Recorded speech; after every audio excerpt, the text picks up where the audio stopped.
Hello everyone, Ted the old Star Wars nerd here. I hope you're doing well, and I want to thank you for joining me tonight because we're going to read some more Star Wars headlines. Alright, so I was going through my Google feed and I got it all set up and ready to go. Let me get it pulled up here.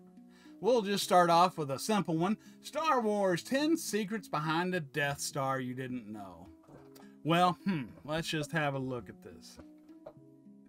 Fewer sights could be more terrifying than seeing a moon-sized spaceship gently appearing over the horizon before charging up a laser capable of destroying the entire planet you're standing on. The Death Star stands tall among all military weapons, fact and fiction, in both its sheer size and its destructive power. Yep. Very big and very cool and very destructive. So, let's see. Number 10. Home to almost 2 million people. Yeah, I'd assume so. You know, being that big, I mean, they got to have tons of people on it, all the way, you know, up to from Darth Vader all the way down to, you know, they still got to have janitors, people cleaning up. Well, I guess they could have droids doing it all, but, you know, still. Though the ship's original manifest was lost with its destruction, the Death Star Technical Companion book, pre-Disney takeover, tells us that the Death Star was allegedly home to 2 million crew and personnel. This includes members of the Imperial Army, support staff, and their family members. Yeah. Yep. So yeah, lots of people. Lots of people got blown up. 2 million people, that makes Luke Skywalker one of the biggest mass murderers ever. Alright, so home to 400,000 droids. Yeah. I could see that. Gotta have droids for everything, you know. Its production was very classified. Well, that's not really not well known. That's, like, very well known. Well, I guess it should be, you know, you'd think it'd be very well known. I don't know. Many were led to believe the Death Star was a mining tool, and one of its official designations within the Galactic Senate was Imperial Planetary Ore Extractor. If someone had just asked exactly how they were planning on extracting the ore from a planet, then maybe someone might have caught wind sooner. Crew members served for 6 years at a time. Well, how do you know that? I mean, where was that wrote down at? I don't remember ever hearing that before, but okay. If you were an officer in the companion book claims. Okay, well, probably one of the books it was talking about earlier. I don't remember such a thing, but okay. The Death Bar.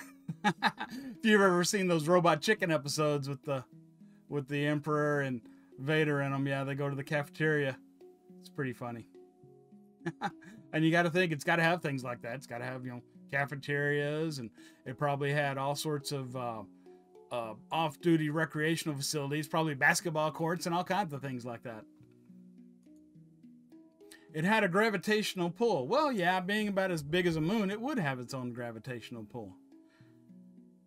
327 internal levels, accommodations for millions, 127 kilometers in diameter. The Death Star was an absolute unit. A scene in Rogue One demonstrates this scale by absolutely dwarfing an entire fleet of Star Destroyers, already known to be huge, next to the super laser dish. Given its size, it should come as no real surprise the Death Star actually had its own gravity. Yeah.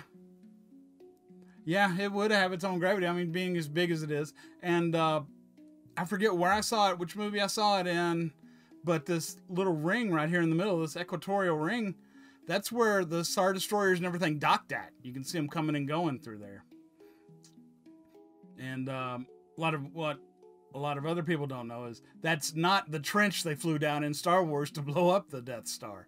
They flew down, it's like a trench up and through, you know, probably not here. And, you know, I know this is the Death Star too, but it was like up in through here or something they flew through and in the trench and blew up the Death Star.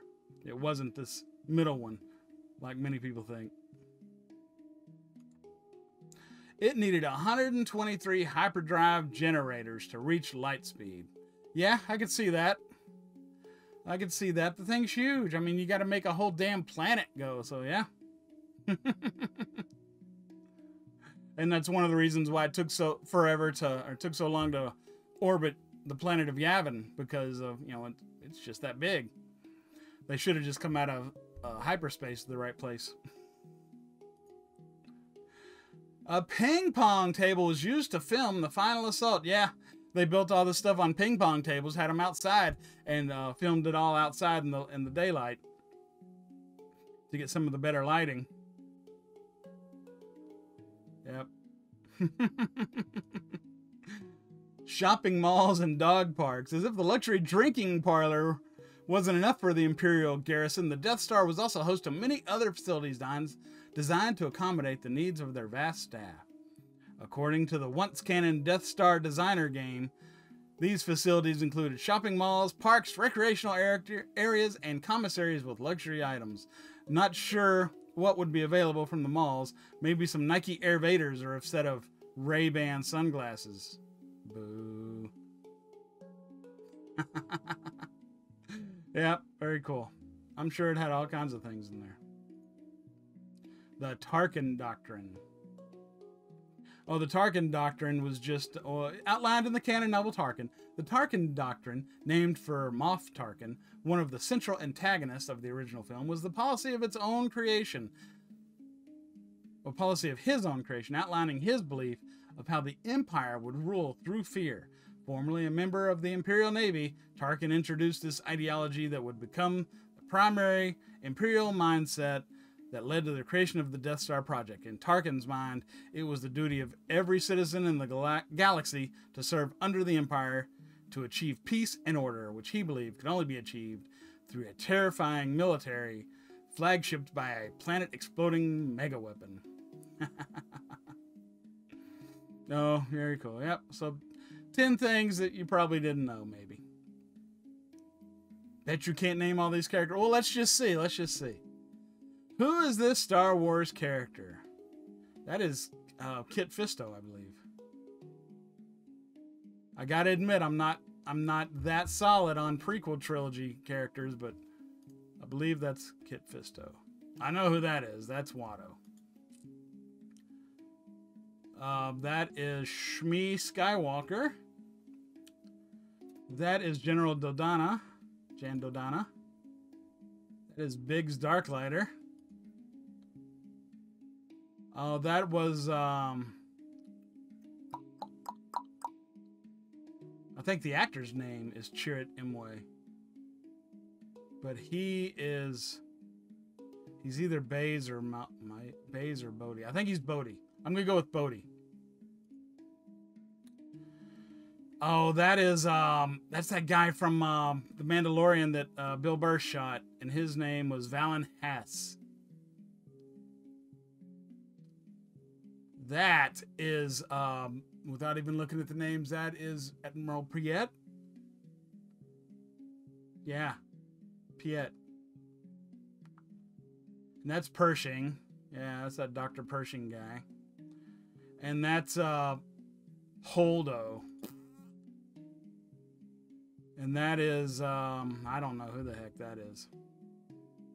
I think that's from, isn't that from The Mandalorian too? I got no idea. That. Who the heck is that? That's not Hux. Hux had red hair. I got no idea. Don't recognize him.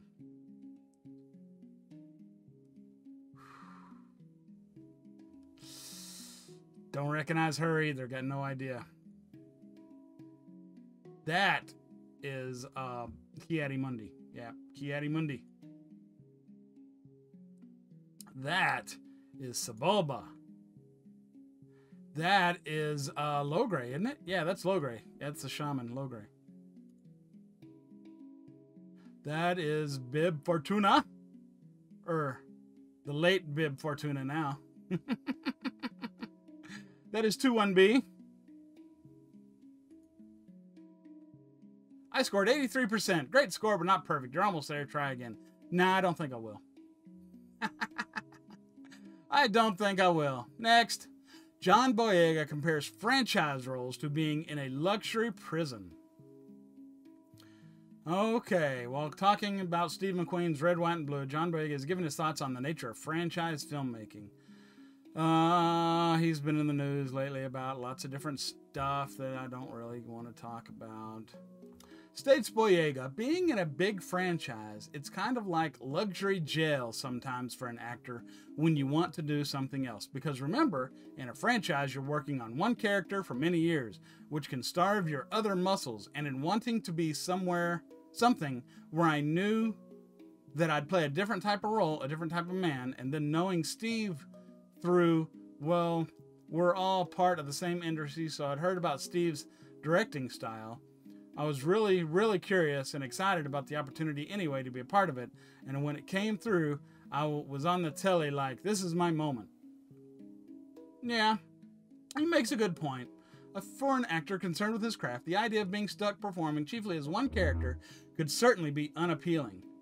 But, you know, I'd have to say that going in, when he auditioned, when he got cast for it, he knew he was going into Star Wars. He knew he was going to be stuck playing that one character for a while. So you can't really say he wasn't forewarned. He had to have known what he's getting into. So if he's going to complain about that, he's got only himself to blame. He knew what he was getting into. So I do not feel bad for the guy. There's tons of actors that would love to be in a position of him and having a steady paycheck and knowing what you're doing and just being in Star Wars and, you know, keeping that character alive. I could see where he would be frustrated being the same thing, but you know, he knew what he was signing up for. He knew what he was signing up for. So it's kind of like Pedro Pascal. They're trying to make a big deal about him wearing the helmet all the time. And I don't think I believe that lady's story about where he got mad about it and went all the way up to, well, he didn't go to Kathleen, but he went to like everybody else complaining about having to wear the helmet, and he walked off the set or whatever. I'm having a hard time believing that, because I mean, he is a professional. He's been in a lot of other stuff before. He didn't need to be in Star Wars. He didn't need to be in The Mandalorian. He wanted to. They offered it to him, and he thought it was cool, so he took it. And he had to have known, and I know they warned him before, that the role required him to keep his helmet on all the time, and he had to have agreed to it. So you can't really complain about that, especially the second year. I mean, you're only in the second year. I mean, come on, what do you expect? You're not going to take the helmet off like that. I can see that coming after he joins Bo-Katan and starts being with them more. I can see him relaxing his creed and taking his helmet off more, but he knew what he was getting into. I don't believe that story about where he walked off. It was fun to listen to it when all that was going on, but yeah, I don't buy it. I don't buy it, and I don't feel sorry for John Boyega. Sorry. Bandai Hobby Star Wars Death Star 2 and Star Destroyer model kit. Ooh, very cool looking. Very cool looking. 270,000th or one whatever scale Death Star 2. Nice. Very cool. Very cool. Yeah, I definitely would like to have that. I'd take that. That's very cool. I'd take one of those. How much are they? $21.51? Oh, that's not bad. At Target? The overwhelming detail of Death Star 2 is condensed to about 61 millimeter in diameter by the molding technology of Bandai Spirits. No glue required. Very cool. I like those little models like that. Lego Star Wars The Skywalker Saga will feature 300 playable characters, including Babu Frick. I love Lego Star Wars. Figures, games, all that. It's just, Lego's always been great in doing things like that. The games have so much humor, and they're just awesome. Really reminds me of the old LucasArts games where they had the humor in them. But I probably won't be buying the Skywalker Saga, just because of the, you know, yeah, the Rise of Skywalker and all of them. I don't know, I might get it, and maybe I could always just stop when I get to that. I don't have to play that, I guess. We'll see. Be available on PC, Nintendo Switch, PlayStation 4, PlayStation 5, Xbox One, Xbox Series X, S later this year. Pre-order bonus for the game is a steelbook feature Lego Han Solo and Carbonite. Oh, very cool. I want to see a picture. Aww.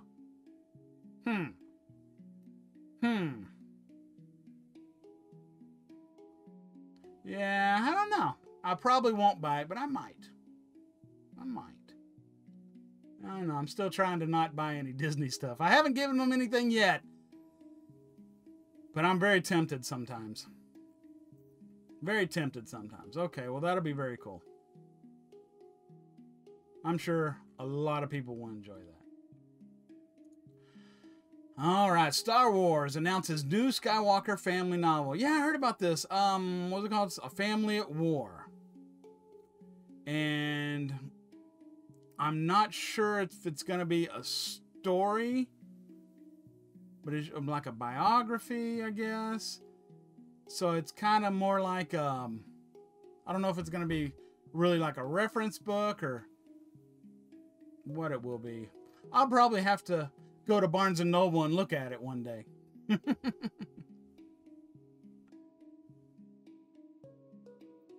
The book will cover everyone, starting with Shmi Skywalker, her son Anakin Skywalker, and go as far as exploring the lives of Ben Solo and Rey Palpatine. Why would they put Rey Palpatine in a Skywalker book?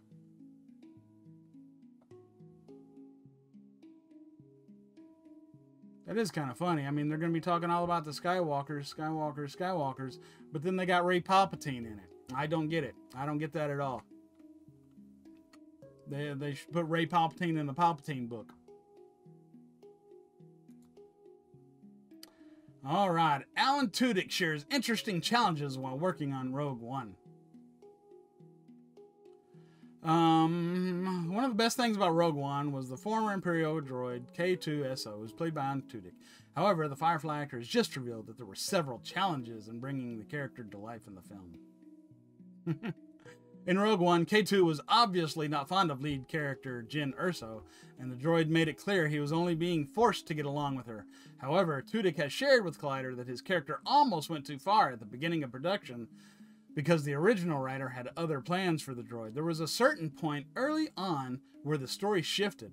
A new writer was brought in and things were changed. And so I had met Jyn Erso's character one way, and they even used it in the trailers where I say, "Hello, Cassian said you are a friend. I will not kill you," Tudyk said.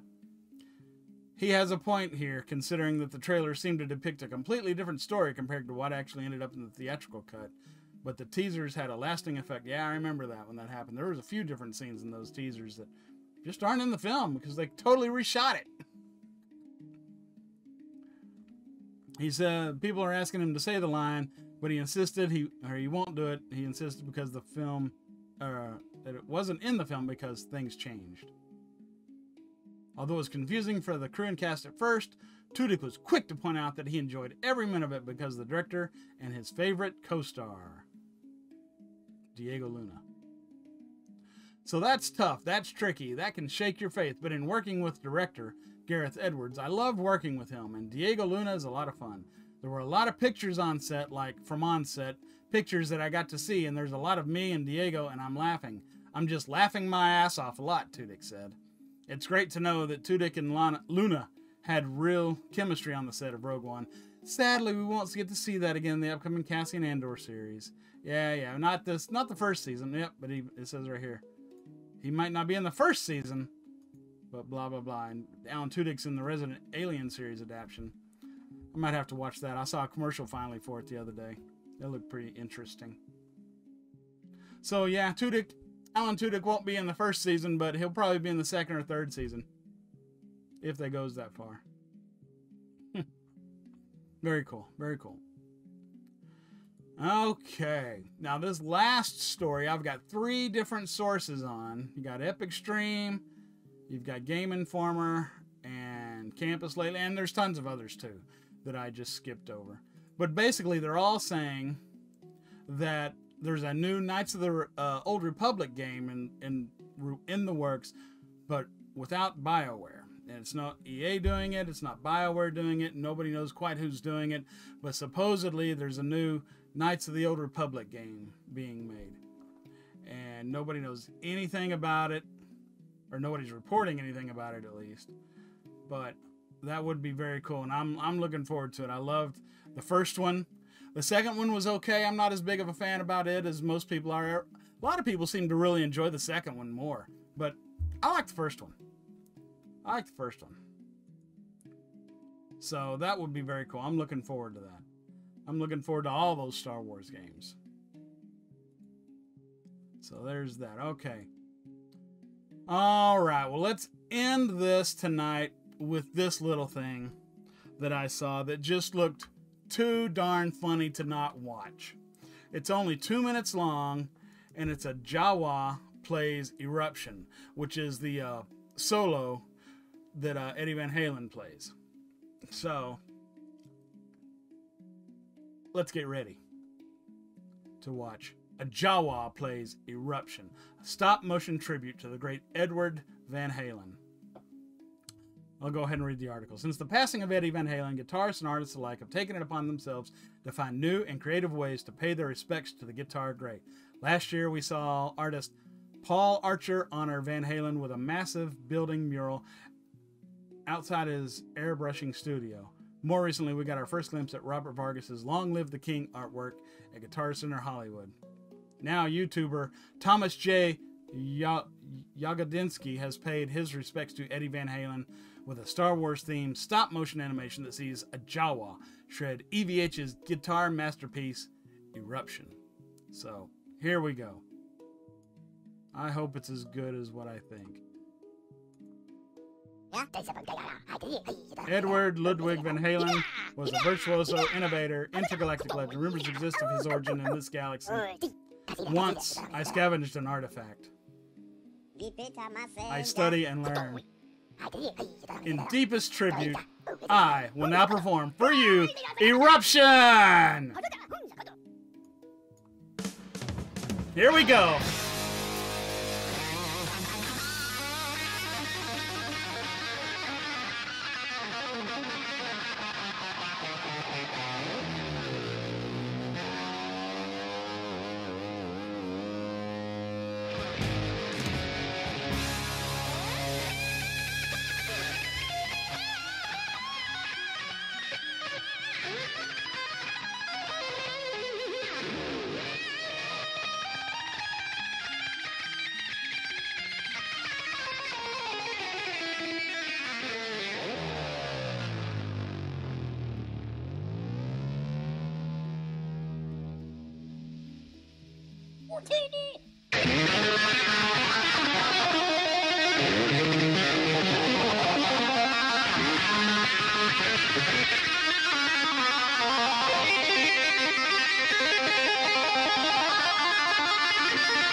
Nice.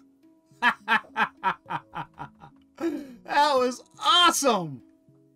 Wow. Wow, that's really damn cool. That was pretty cool. Okay, okay.